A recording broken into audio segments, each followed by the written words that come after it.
Hi guys, this is Shomili and you're watching legal Thikana. आज हम discuss करेंगे एक बहुत ही डिस्टर्बिंग इंसिडेंट के बारे में जो RG Kar medical college and hospital Kolkata में हुआ था। On the morning of August 10th, a trainee PG medical student जो एक 36 आवर शिफ्ट पर थी, उनका लाश मिलता है हॉस्पिटल के सेमिनार हॉल में। ये वही सेमिनार हॉल है जहाँ उन्होंने अपनी कलीग से कहा था कि डिनर के बाद वो वहाँ पे जाके रेस्ट करेंगी। She was last seen alive at around 2 a.m. on the night of August 9th. लेकिन अगले दिन सुबह उनका लाश मिलता एक बहुत ही डिस्टर्बिंग कंडीशन में है। आई विटनेसेस ने बताया कि she was found in a semi new state with her glasses crushed and her eyes bleeding. एक ऐसी तस्वीर जो शायद किसी को भी हिलाकर रख दे। The initial reaction from some people in the college was to spread rumors that she had committed suicide. ये चीज़ उनके पेरेंट्स को भी बताई गई थी, लेकिन विक्टिम के पेरेंट्स ने इस क्लेम को मानने से इनकार कर दिया। उन्होंने कहा कि उनकी बेटी ऐसा कर ही नहीं सकती। कई घंटों तक उनके पेरेंट्स को उनकी बॉडी देखने भी नहीं दिया गया, जो कि बहुत ही अनफॉर्चुनेट है, लेकिन सच छुप नहीं सकता है। The postmortem report revealed the horrific truth. It classified her death as homicidal and antemortem, confirming that she was raped before being strangled to death. Report ने मल्टीपल एक्सटर्नल इंजरीज को भी नोट किया, including on her lips, nose, cheeks and jaw. इसके अलावा skull के temporal bone और frontal region में भी इंजरीज पाई गई। The time of death was estimated to be between 3 AM and 5 AM। ये डिटेल सुनकर पूरे देश में एक आउटरेज सा फैल गया। रेसिडेंट डॉक्टर्स ने प्रोटेस्ट किया, demanding justice for their colleague and for safer working conditions for women. Women across various parts of the country भी इस मूवमेंट में शामिल हुई, कंडक्टिंग पीसफुल विजिल्स और रैलीज, जिसका नाम दिया गया था reclaim the night. Unfortunately RG Kar में कुछ लोगों ने इमरजेंसी रूम को वैंडलाइज किया और डॉक्टर्स को धमकाने की भी कोशिश की, लेकिन इससे डॉक्टर्स का रिजॉल्व और स्ट्रॉन्ग हो गया। द इंसिडेंट के बाद स्टेट गवर्नमेंट को भी स्क्रूटिनी में आ गया।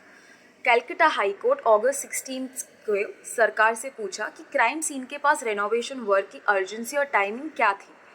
कोर्ट ने स्टेट गवर्नमेंट को कहा कि वीडियो एविडेंस प्रेजेंट करे to prove that the crime scene remains unharmed. पहले हाई कोर्ट ने August 13 को सीबीआई को केस हैंडओवर किया और प्रोटेस्टिंग डॉक्टर्स को अपनी पायस ऑब्लिगेशन टुवर्ड्स पेशेंट्स याद दिलाई। हाई कोर्ट ने स्टेट मशीनरी की फेलियर पर भी निंदा की, specially after the vandalism report सामने आई from the chest department at RG Kar. Court ने कहा, and this is the court's words, it is an absolute failure of state machinery. और अब तक सीबीआई ने बहुत लोगों को समन किया है, पुलिस ने भी बहुत लोगों को अरेस्ट किया है regarding the vandalism that had occurred over there. IMA और दूसरी मेडिकल बॉडीज़ ने नेशन वाइड प्रोटेस्ट प्लान किए हैं, जहां वो अपने डिमांड्स की मांगे कर रहे हैं। The situation became even more serious जब सुप्रीम कोर्ट ने इस केस का सुओ मोटो कॉग्निजेंस लिया। ऑन August 20 सुप्रीम कोर्ट ने सीबीआई को कहा कि August 22 तक, जो कि आज है, इन्वेस्टिगेशन का एक स्टेटस रिपोर्ट सबमिट करे। ये report the honourable chief justice of India DY Chandrachud के सामने सील कवर में प्रेजेंट की जाएगी। सुप्रीम कोर्ट ने सीबीआई को ये भी कहा कि वो हॉस्पिटल वैंडलिज्म के डिटेल्स भी प्रोवाइड करे। Meanwhile the former RG Kar medical college principal Sandip Ghosh को सीबीआई ने 6 दिन से इंटरोगेट किया है।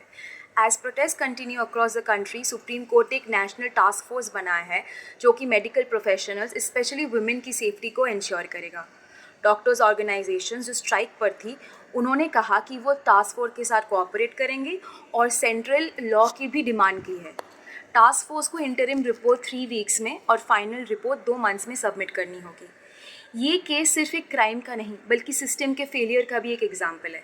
हम सबको मिलकर आवाज़ उठानी होगी। Let us demand justice for the victim and a safer environment for all medical professionals and women all over.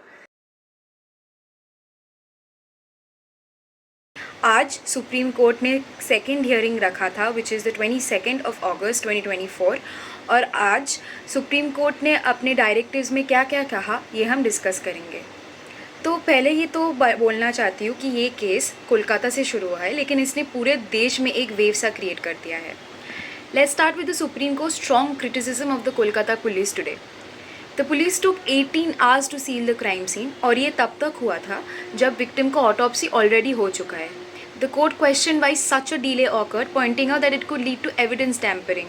This kind of procedural lapse can seriously affect the investigation, और ये बात कोर्ट को बहुत ज़्यादा कंसर्न करती है। Second, There's been a lot of talk on social media about a claim that 151 milligrams of semen was found in the postmortem report. The Chief Justice of India dismissed this claim outright. Court ने कहा कि ऐसे baseless social media theories से investigation को divert नहीं करना चाहिए. The postmortem report did not support this particular claim, and the court urged everyone to focus on verified evidence and not on rumors. The CBI has revealed something very serious during this hearing, and this is the third point. The crime scene at RG Kar Medical College was tampered with. They believe that the scene was altered to prevent the case as a suicide, misleading the victim's family and the initial investigation. ये एक बहुत बड़ा obstruction है justice के रास्ते में और इससे इन्वेस्टिगेशन को काफ़ी बुरा असर पड़ सकता है. Now, the fourth update, which can be considered as the most important update. The Supreme Court has granted the CBI's request to conduct polygraph tests on key individuals involved in this case. This includes Dr. Shondeep Ghosh, the former principal of RG Kar Medical College, along with 4 other doctors. Polygraph test से ये पता चलने में मदद मिलेगी कि इन लोगों के स्टेटमेंट्स में जो इनकन्सिस्टेंसीज है ये उनकी असली वजह क्या है. Now let's talk about the ongoing protest by the doctors. और ये है last point. The Supreme Court has assured that no punitive action will be taken against doctors who return to work.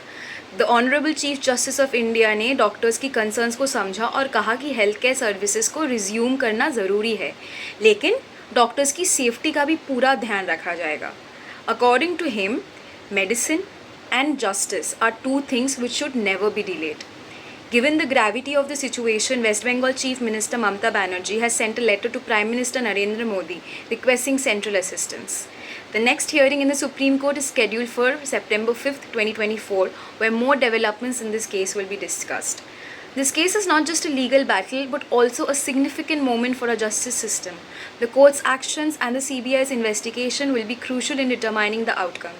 We'll keep you updated on Legal Thikana with all the latest developments. Thank you for watching.